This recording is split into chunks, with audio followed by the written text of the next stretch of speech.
எல்லாருக்கும் வணக்கம். மீண்டும் மெய்ப்பொருள் காண்க தளத்திற்கு எல்லாரையும் நான் வரவேற்கிறேங்க. சர்வதேச சந்தைன்னு எடுத்துக்கிட்டோம்னா, நேத்து யுஎஸ் மார்க்கெட் மிக்ஸ்டா தாங்க இருந்தது. நாஸ்டாக் ஒரு 212 பாயிண்ட் அப்பு, டவ் ஒரு 82 பாயிண்ட் டவுனு, S&P 500 ஒரு 27 பாயிண்ட் அப்புங்க. என்ன காரணம் அப்படின்னா, நேத்து யுஎஸ்ல இன்ஃப்ளேஷன் டேட்டா வந்திருந்ததுங்க. ஜான்வரியை கம்பேர் பண்றப்ப இன்ஃப்ளேஷன் வந்து கொஞ்சம் குறைஞ்சிருந்தது. எக்ஸ்பெக்டட விட குறைஞ்சிருந்ததுங்க. 2.8% இன்ஃப்ளேஷனா இருக்கு. பட் அவங்களோட டார்கெட் அப்படின்னு பாத்தீங்கன்னா 2%. ஸோ இன்ஃப்ளேஷனை இன்னும் குறைக்கிறதுக்கு தான் அவங்க முயற்சி பண்ணுவாங்க. ஆனா டாரிஃப் இப்ப ட்ரம்ப் அவர்கள் நேத்து ஸ்டீல் அலுமினியம்க்கு டாரிஃப் போட்டிருக்காரு இல்லையா, அது வந்து இனி வரக்கூடிய காலங்களில் இன்ஃப்ளேஷனை கூட்டுறதுக்கு வாய்ப்புகள் அதிகமா இருக்கும். ஜான்வரியை பொறுத்த வரைக்கும் இன்ஃப்ளேஷன் வந்து 3% இருந்ததுங்க யூஎஸ்ல. அடுத்து கோல்ட்மேன் சாக்ஸ் என்ன சொல்றாங்க, S&P 500 டார்கெட் வந்து 6500 நாங்க செட் பண்ணியிருந்தோம் இந்த வருஷ கடைசியில, அதை வந்து 6200 குறைக்கிறாங்க. என்ன காரணம் அப்படின்னா இந்த ட்ரம்ப் அவர்களுடைய டாரிஃப். S&P 500 ஏர்னிங்ஸ் இருக்கு இல்லையா, அது வந்து எவ்ரி 5% டாரிஃப் யூஎஸ்ல வந்து போடுறாங்க அப்படின்னா அது வந்து ஏர்னிங்ஸை 1 to 2% குறைக்கும் அப்படின்னு கோல்ட்மேன் சாக்ஸ் ப்ரெடிக்ட் பண்றாங்க. நேத்து புதன்கிழமையில இருந்து ஸ்டீல் அண்ட் அலுமினியம் இம்போர்ட்ஸ்க்கு 25% டாரிஃப்னு ரோல் அவுட் பண்றாரு இல்லையா ட்ரம்ப் அவர்கள். அதை தொடர்ந்து யூரோப்பியன் யூனியன், கனடா ரெண்டு பேருமே அமெரிக்கன் குட்ஸுக்கு டாரிஃப் போட்டுக்கிட்டாங்க. என்ன எவ்வளவு ஒர்த் ஆஃப் குட்ஸ்க்கு போடுறாங்க அப்படின்னா, யூரோப்பியன் யூனியன் ஒரு 26 million euros worth of American குட்ஸுக்கும், கனடா வந்து ஒரு 20 million dollar worth of American குட்ஸ்க்கும் டாரிஃப் வந்து ரோல் அவுட் பண்ணிட்டாங்க. அடுத்து ஜப்பான் நாட்டு சந்தையில் எடுத்துக்கிட்டோம்னா, நான் கடைசியா பாக்குறப்போ ஒரு 189 பாயிண்ட் மேல ஏறி இருந்ததுங்க. நிக்கி 225 வந்து 37,000ல ட்ரேட் ஆகிட்டு இருக்கு. பிரெண்ட் க்ரூடோட பிரைஸ் கொஞ்சம் மேல ஏறி இருக்குங்க. நேத்து வந்து $70 பக்கமா இருந்தது. இன்னைக்கு பிரெண்ட் க்ரூட் ஒரு பேரல் 70.95 யூஎஸ் டாலரா இருக்குங்க ஒரு பேரல். அமெரிக்க டாலருக்கு நிகரான இந்திய ரூபாயோட மதிப்பு கொஞ்சம் சரிவில் இருந்து மீண்டு எழுந்திருக்குது. 87.06 இந்திய ரூபாயா இருக்குங்க. அடுத்து நிப்டி 50 எடுத்துக்கிட்டோம்னா, நேத்து மார்ச் 12ஆம் தேதி ஒரு 1600 கோடிக்கு பக்கமா எஃப்ஐஐஸ் மறுபடியும் கேஷ் மார்க்கெட்ல இருந்து வித்திருக்காங்க. தென் இந்த மார்ச் மாசம் மார்ச் 12 வரைக்கும் நடந்த ட்ரேடிங் செஷன்ஸ் எடுத்துக்கிட்டோம்னா ஒரு 20,400 கோடி எஃப்ஐஐஸ் கேஷ் மார்க்கெட்ல இருந்து வித்து வெளில எடுத்துக்கிறாங்க. இன்னைக்கு ரொம்ப ரொம்ப மகிழ்ச்சியான செய்தி என்ன அப்படின்னா, கோல்டு கிட்டத்தட்ட ஒரு ஆல் டைம் ஹை கிட்ட போயிடுச்சுங்க. 55 ரூபாய் ஏறி இருக்கு. 22 கேரட் கோல்டு பெர் கிராம் 8120ங்க. அடுத்து இன்னைக்கு updates, developments, then question and ஆன்சர்ஸ்குள்ள போயிடலாங்க. ஃபர்ஸ்ட் இந்தியாவுடைய இன்ஃப்ளேஷன் டேட்டா வந்து வந்திருந்ததுங்க. எக்ஸ்பெக்டடை விட குறைஞ்சதாங்க வந்திருந்தது. நம்ம இன்ஃப்ளேஷன் வந்து 4% இருக்கும் அப்படின்னு எக்ஸ்பெக்ட் பண்ணாங்க. இன்ஃப்ளேஷன் பாத்தீங்கன்னா பிப்ரவரி 2025ல 3.62% தாங்க இருந்துச்சு. இது ஜனவரியை கம்பேர் பண்றப்ப ரொம்ப ரொம்ப கம்மிங்க. 4.26% இன்ஃப்ளேஷன். ஃபுட் இன்ஃப்ளேஷனும் பயங்கரமா குறைஞ்சிருக்குங்க. 3.75% தான் பிப்ரவரி 2025ல. மந்த் ஆன் மந்த்னு பார்த்தோம்னா ஜான்வரியை கம்பேர் பண்றப்ப இது கம்மி. ஜான்வரியில கிட்டத்தட்ட 6% இருந்ததுங்க ஃபுட் இன்ஃப்ளேஷன். ஜான்வரி தென் பிப்ரவரி கண்டினியூஸா இன்ஃப்ளேஷன் வந்து குறையுது. கன்சப்ஷன் குறைஞ்சிருக்கா அப்படின்றத நம்ம பார்க்கணுங்க. அடுத்து ஹால்திராம் ஸ்நாக்ஸ்ல ஒரு அப்டேட்டுங்க. சிங்கப்பூர் இன்வெஸ்ட்மெண்ட் ஃபிர்ம் டெமாசிக் அப்படின்ற கம்பெனி வந்து ஒரு 10% ஸ்டேக்கை ஹால்திராம்ஸ்ல எடுத்துருக்காங்க. ஏற்கனவே பிளாக் ஸ்டோன் ஒரு போர்ஷன் ஆஃப் ஷேர் வாங்கணும்னு நினைச்சாங்க. பட் வேல்யூவேஷன்ஸ் அவங்களுக்கு ஒத்து வரல அப்படின்றதுனால அவங்க பேக் அடிச்சாங்க. அந்த கேப்ல இவங்க வந்து ஒரு 10% ஸ்டேக்கை வாங்கியிருக்காங்க $1 billion. So next year IPO எதிர்பார்க்கலாம் ஹல்திராம் ஸ்நாக்ஸ். அடுத்து இண்டஸ்இண்ட் பேங்க்ல ஒரு சில அப்டேட்லாம் இருக்குங்க, அதை பார்ப்போம். ஃபர்ஸ்ட் அப்டேட் என்ன அப்படின்னா, ரிசர்வ் பேங்க் ஆஃப் இந்தியா போர்டுக்கு ஒரு டைரக்ஷன்ஸை கொடுத்துருக்காங்க. நீங்க வந்து ஒரு 2 பேரை எங்களுக்கு ரெக்கமெண்ட் பண்ணுங்க, நாங்க அதுல ஒரு ஆள் நெக்ஸ்ட் சிஓ போர்ஷன்ஸ்க்கு நாங்க அதுல இருந்து சூஸ் பண்றோம், இன்ஸ்டிடியூஷன்ல இல்லாத ஒரு ஆளா பார்த்து சொல்லுங்க அப்படின்னு சொல்லியிருக்காங்க. சுமந்த் அவர்களுடைய காலம் எம்டி சிஇஓ வந்து மார்ச் 23, 2026 முடியுதுங்க. அடுத்த அப்டேட் என்ன அப்படின்னா, இண்டஸ்இண்ட் ஹோல்டிங்ஸ் லிமிடெட் வந்து ரிலையன்ஸ் கேபிட்டல் அக்வயர் பண்றதுக்கு ஒரு பேமெண்ட் 5500 கோடி பே பண்ணிட்டாங்க. அந்த டீலோட நெட் ஒர்த் வந்து $1.1 பில்லியன். ஸோ இன்னைக்கு அந்த டீல் வந்து முடிஞ்சிடும் அப்படின்னு எதிர்பார்க்கிறோம். அடுத்த தேர்ட் அப்டேட் என்ன அப்படின்னா, இண்டஸ்இண்ட் பேங்க்ல எஃப்ஐஐ ஹோல்டிங்ஸ் தொடர்ந்து பயங்கரமா குறைஞ்சிட்டே வருதுங்க. மார்ச் 2024 எடுத்துக்கிட்டோம் அப்படின்னா 40.3% இருந்தவங்க டிசம்பர் 2024ல 24.7% தான் இருக்கிறாங்க. அதர் எண்ட்ல டிஏஎஸ் பயங்கரமா இன்வெஸ்ட் பண்ணியிருக்கிறாங்க. 28.6% இருந்தது டிஏஎஸோட ஹோல்டிங்ஸ் மார்ச் 2024ல. இப்ப 42.8% இருக்குங்க. எஃப்ஐஎஸ் டிஏஎஸ் போக கம்பெனியோடைய சிஇஓ, டெப்டி சிஇஓ 2 பேருமே அவங்களோட ஸ்டேக்கையும் வித்திருக்காங்க. மே 2023ல இருந்து ஜூன் 2024 வரைக்கும். அதாவது சிஇஓ சுமந்த் அவர்கள் வந்து அவருடைய ஸ்டேக் 0.09% இருந்து 0.1% குறைச்சிருக்கிறாரு. டெப்டி சிஇஓ அருண் அவர்கள் வந்து 0.06ல இருந்து 0.01% மேல இருந்து ஜூன் 24 வரைக்கும் அவங்களோட ஸ்டேக்கை சிக்னிபிகண்டா குறைச்சிருக்காங்க. தென் கம்பெனியை பொறுத்த வரைக்கும் இன்னமும் ஸ்ட்ராங்கான பொசிஷன்லாங்க இருக்கு. கேபிட்டல் அடிக்விசி ரேஷியோ 16.5 கிட்ட இருக்கு. ஆர்பிஐ எவ்வளவு மெயின்டைன் பண்ண சொல்றாங்களோ அதை விட அதிகமா இருக்குங்க. ஆர்பிஐ வந்து ஒரு 11.5 மெயின்டைன் பண்ண சொல்றாங்க கேபிட்டல் அடிக்விசி ரேஷியோ. அடுத்து இந்தியாவில் இன்வெஸ்ட் பண்றதை பத்தி பிளாக் ஸ்டோனோட சிஇஓ ஸ்டீஃபன் அவர்கள் சொல்லியிருக்கிறாரு. என்ன சொல்றாரு அப்படின்னா, இன்னுமே இந்தியாவில் முதலீடு பண்றது அப்படின்றது உலக லெவல்ல பார்த்தோம் அப்படின்னா ஒரு சிறந்த இடமா இருக்கும் அப்படின்னு சொல்லியிருக்கிறாருங்க. இது வந்து ஒரு நல்ல செய்தி. அடுத்து ஸ்பேஸ் எக்ஸ், ஜியோ, ஏர்டெல் எல்லாம் ஒன்று சேர்றாங்க இல்லையா, அவங்களுக்குள்ள அக்ரிமெண்ட் போடுறாங்க. தென் ஸ்டார்லிங்கோட எக்யூப்மெண்ட்ஸ் எல்லாம் ரிலையன்ஸ் ரீட்டைல சேல் பண்ணுவோம் அப்படின்ற மாதிரி அக்ரிமெண்ட்லாம் போட்டுருந்துருக்காங்க. இது நாள் வரைக்கும் ஜியோ, ஏர்டெல் ரெண்டு பேருமே ஸ்டார்லிங்க் போன்ற வெளிநாட்டு சாட்காம்ஸ் வந்து உள்ள வரக்கூடாது அப்படின்னு சொல்லி அப்போஸ் பண்ணாங்க. திடீர்னு போய் டீல போட்டு முடிச்சுட்டு வந்துட்டாங்க. எக்ஸ்பர்ட்ஸ் என்ன சொல்றாங்க அப்படின்னா, நேற்று நம்ம டிஸ்கஸ் பண்ண மாதிரி இந்த சாட்காம்ஸ் மூலமா நம்ம வந்து சர்வீசஸ் வாங்குறது வந்து காஸ்ட் வந்து அதிகமாகும். தென் ரிமோட் ஏரியாஸ்ல நாங்கள் வந்து ஸ்டார்லிங்கை வச்சு நல்ல சர்வீசஸ் கொடுப்போம் அப்படின்னு சொல்றாங்க இல்லையா. நம்மள்ட்ட நல்ல டெலிகம்யூனிகேஷன் நெட்வொர்க் எல்லாம் இருந்ததுங்க. கிட்டத்தட்ட 25 வருஷம் ஆச்சு பிஎஸ்என்எல் சர்வீஸ் கொடுக்க ஆரம்பிச்சு. அவங்களோட ஹிஸ்டரின்னு பார்த்தீங்கன்னா ஒரு 150 வருஷம். ஸோ அதெல்லாம் நம்ம வந்து நல்லா எக்ஸ்பெக்ட் பண்ணியிருந்தோம் அப்படின்னா ஸ்டார்லிங்க் போன்ற வெளிநாட்டு நிறுவனங்களை எதிர்பார்த்து கொண்டு இருக்க வேண்டிய அவசியம் இல்லை அப்படின்றது என்னுடைய கருத்துங்க. கடைசி ஒரு வருஷத்துல பார்த்தோம்னா நிறைய மெர்ஜர்ஸ், தென் அக்விசிஷன்ஸ்லாம் பண்ணாங்களே பெரிய பெரிய லார்ஜ் கேப் கம்பெனிஸ். ஸோ நம்மளோட டீல்ஸ் அண்ட் அக்விசிஷன்ஸ் வந்து லாஸ்ட் 3 இயர்ஸ்ல இந்த வருஷம் தான் ரொம்ப அதிகமா இருக்காங்க. வேல்யூன்னு பார்த்தோம்னா இயர் ஆன் இயர் கம்பேர் பண்றப்போ ஒரு 2.5% கூடியிருக்கு.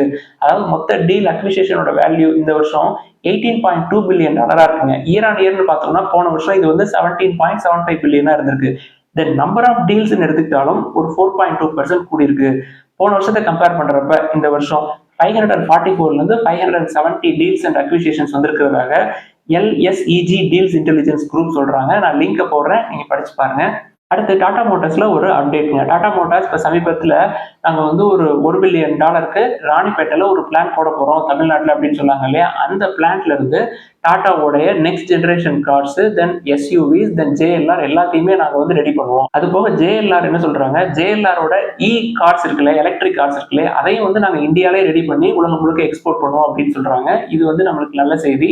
அடுத்து டிசிஎஸ் வந்து கூப் டென்மார்க் அப்படின்ற ஒரு கம்பெனியோட அக்ரிமெண்ட் சைன் பண்ணியிருக்காங்க. இந்த கூப் டென்மார்க் அப்படின்றவங்க யாரு அப்படின்னா கன்சியூமர் குட்ஸ் ரீட்டைலருங்க. ஸோ அவங்களோட ஆப்ரேஷன்ஸ் வந்து என்ஹான்ஸ் பண்றதுக்கு, தென் கஸ்டமர் ஷாப்பிங் எக்ஸ்பீரியன்ஸ் வந்து கூட்டுறதுக்கு டிசிஎஸ் கூட டைப் போட்டு அவங்களோட பிசினஸை டெவலப் பண்றாங்க.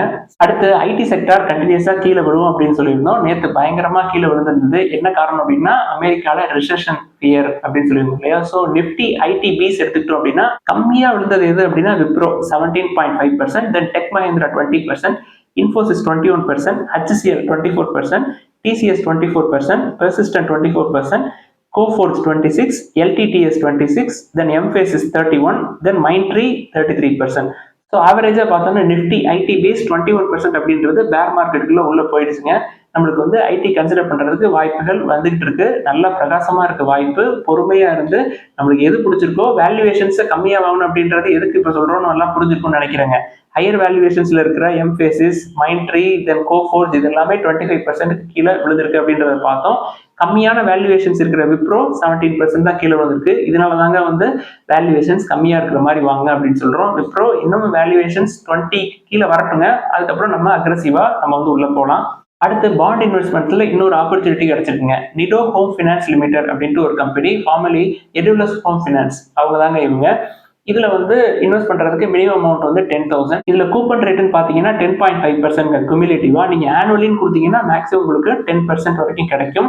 ரேட்டிங்னு பாத்தீங்கன்னா கிறிசல் ரேட்டிங் வந்து A+ தான். அப்ளிகேஷன் வந்து இன்னைக்கு ஓப்பன் ஆகுது. ஸோ பாண்ட்ல இன்வெஸ்ட் பண்றவங்க, இன்வெஸ்ட் பண்ணி பழகணும்னு நினைக்கிறவங்க மினிமம் வேல்யூஸை போட்டு இன்வெஸ்ட் பண்ணி பழகலாம். அப்ஸ்டாக்ஸ்ல இந்த பாண்ட் அப்ளை பண்றதுக்கு ஆப்ஷன்ஸ் அவைலபிளா இருக்கு. வேற எந்தெந்த ப்ரோக்கரேஜ் ஆப்ல இருக்கு அப்படின்றத கீழே நீங்க கமெண்ட்ல போடுங்க. அதை தொடர்ந்து ஒரு சில கேள்விகள்லாம் கேட்டிருக்காங்க, அதெல்லாம் சுருக்கமா நம்ம வந்து பாத்துருவாங்க. ஃபர்ஸ்ட் ஒரு நண்பர் கேட்டிருக்காரு, பென்னி ஸ்டாக்ஸ் எல்லாம் நம்ம வந்து சஜஸ்ட் பண்ணுங்க சார், ஏதாவது நல்லதா பார்த்து அதுல ரிசர்ச் பண்ணுங்க அப்படின்னு சொல்றாரு. இப்போதைக்கு நம்ம லிஸ்ட்ல இருக்கிற ரொம்ப கம்மியான விலையில இருக்கிறது சவுத் இந்தியன் பேங்க் 23.5 ரூபாயில இருக்கு. நல்ல வேல்யூவேஷன்ஸ்ல இருக்கு. PR சேஷாத்ரி அவர்கள் கண்டிப்பா அந்த பேங்கை நல்ல நிலைமை கொண்டு போயிடுவாரு.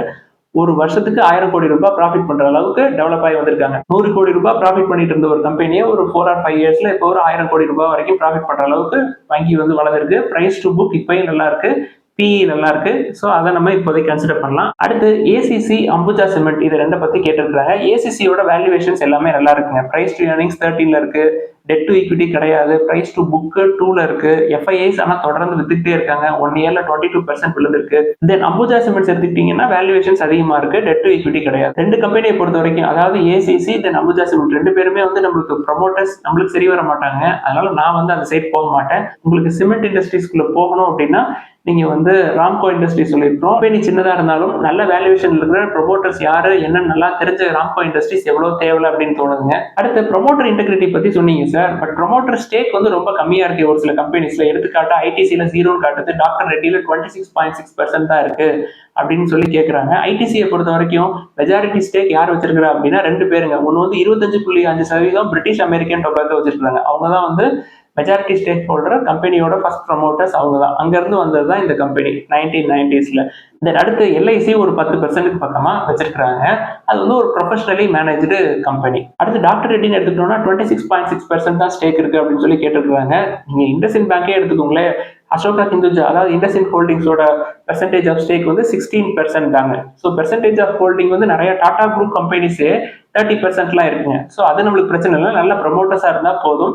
கம்பெனி வந்து திவால் ஆகுது இல்லை ஒரு ப்ரெஷருக்கு உள்ளாகுது அப்படின்றப்ப கேபிட்டல் இன்ஃபியூஸ் பண்ற அளவுக்கு அவங்கள்ட்ட ஒரு அசெட்ஸ் வந்து இருக்கணும். அவங்களோட பாக்கெட்ஸ் வந்து ஸ்ட்ராங்கா இருக்கணும். அதைத்தான் நம்ம இண்டஸ்இண்ட் பேங்க்ல சொல்லியிருப்போங்க. ஸோ ஐடிசியை பத்தியோ டாக்டர் ரெட்டியை பத்தியோ இண்டஸ்இண்ட் பத்தியோ நான் வந்து கவலைப்பட போறதில்லை. அடுத்து ஜிஎம் பீவரேஜஸ் அப்படின்ற கம்பெனி வந்து நல்ல வேல்யூவேஷன்ஸ்ல இருக்க மாதிரி தெரியுது சார். அதை வந்து கன்சிடர் பண்ணலாமா அப்படின்னு சொல்லி கேட்குறாங்க. Liquid manufacturing company. இது வந்து முதல்ல ஸ்மால் கேப் கம்பெனி. அதை புரிஞ்சுக்கோங்க. ஸ்மால் கேப் கம்பெனில உங்களுக்கு உள்ள போகணும் அப்படின்னா வேல்யூவேஷன்ஸ் ரொம்ப ஸ்ட்ரிக்டா ஃபாலோ பண்ணுங்க. தென் ப்ரொமோட்டர்ஸை பத்தி இன்னும் கொஞ்சம் ஸ்டடி பண்ணுங்க. பிரைஸ் டு புக் 1.69 இருக்கு. 1.5 வர வரைக்கும் வெயிட் பண்றது நல்லது. பிரைஸ் டு ஏர்னிங்ஸ் 9ல இருக்கு. அது ஓகே தான். டெட் டு ஈக்விட்டி கிடையாது. நல்ல வேல்யூவேஷன்ஸ்ல தான் இருக்கு. இருந்தாலும் 1.5 வர வரைக்கும் வெயிட் பண்ணி உள்ள போறது நல்லது. அடுத்து யூஎஸ் மார்க்கெட்ல இன்வெஸ்ட் பண்றது வந்து எப்படி சார்? நம்ம வந்து மினிமம் இன்வெஸ்ட்மெண்ட் எவ்வளவு பண்ணணும் அப்படின்னு சொல்லி கேட்டுருக்காங்க. இன்வெஸ்ட்மெண்ட்டை பொறுத்த வரைக்கும் நீங்க கன்சிஸ்டன்டா பண்ணணுங்க. இப்போ இந்தியன் மார்க்கெட்ல நான் எடுத்துக்கிட்டேன் அப்படின்னா மாசம் ஒரு 5 to 6,000 கண்டினியூஸா போடுற அளவுக்கு ஓகேங்க. பட் யூஎஸ்ல என்டர் ஆனோம் அப்படின்னா நீங்க 5,000 அப்படின்னா அங்க வந்து ஒரு 10 மல்டிப்ளை பண்ணீங்க. மாசம் வந்து ஒரு 50,000 கன்சிஸ்டன்டா நீங்க வந்து போடுவீங்க அப்படின்னா கண்டிப்பா நீங்க இப்போ யூஎஸ் மார்க்கெட்ல இன்வெஸ்ட் பண்ணலாங்க. இப்பயும் யூஎஸ்ல வாங்குறதுக்கு நல்ல வேல்யூவேஷன்ஸ்ல அற்புதமான ஸ்டாக்ஸ் இருக்கு. உங்களுக்கு இன்ட்ரெஸ்ட் இருந்தா சொல்லுங்க. அந்த ஷேர்ஸ் பத்தி நம்ம டிஸ்கஸ் பண்ணுவாங்க. அடுத்து ஒரு நண்பர் கேட்டிருந்தாருங்க, எஃப்ஐஐஸோட ஹோல்டிங்ஸ் வந்து இன்னமும் நிறைய தான் இருக்கு. அவங்க வந்து வித்தது வந்து ஒரு 1.5% தான் வித்திருக்கிறாங்க அப்படின்ற மாதிரி ஒரு சந்தேகங்கள் வந்து கேட்டிருந்தாங்க. நான் படிச்சதை சொல்லிடுறேங்க. 2015ல எஃப்ஐஐ டு டிஐஇ ரேஷியோ எவ்வளோ இருந்தது அப்படின்னா 2 கிட்ட இருந்ததுங்க. அதாவது எஃப்ஐஐஸ் வந்து டிஐஇஸ் வச்சிருக்கிற மாதிரி 2 மடங்கு ஸ்டேக் வச்சிருந்தாங்க. ஆனா இப்ப எஃப்ஐஐ டு டிஐ ரேஷியோ கிட்டத்தட்ட 1 அப்படின்ற அளவுக்கு வந்துருச்சுங்க. 1.01 ரேஞ்சுக்கிட்ட இருக்கு. அதாவது எஃப்ஐஐஸ் டிஐஸ் 2 பேருமே ஈக்குவல் பெர்சன்ட்ல வச்சிருக்காங்க. டிஐஎஸ் வித்து எஃப்ஐஐஸ் ஹேண்ட்ல இருக்குது. நிறைய ப்ரொமோட்டர்ஸும் வித்திருக்காங்க. ஸோ 1.5% தான் வந்து எஃப்ஐஐஸ் வந்து வித்திருக்காங்க அப்படின்றது எனக்கு கொஞ்சம் சந்தேகமா இருக்கு. அதை கொஞ்சம் தெளிவுபடுத்தணும் நம்ம. ஸோ 1.5% தான் எஃப்ஐஐஸ் வித்திருக்காங்க அப்படின்னு சொல்றது வந்து எனக்கு கொஞ்சம் சந்தேகமா இருக்குது. ஆனா எஃப்ஐஐஸோட ஹோல்டிங்ஸ் எடுத்துக்கிட்டீங்கன்னா இன்னைக்கு வந்து ஒரு 75 லட்சம் கோடிக்கு பக்கமா இருக்கு. ஸோ ஒரு வருஷத்துக்கு 10 லட்சம் கோடி வித்தாலும் இன்னும் ஒரு 7 வருஷத்துக்கு விற்கலாங்க. இதெல்லாம் பத்தி தான் இன்னைக்கு டிஸ்கஸ் பண்ணணும்னு நினைச்சோம். ஏதாவது சந்தேகங்கள் கேள்விகள் இருந்தா எல்லாத்தையும் எழுதுங்க. எல்லாருக்கும் நன்றி.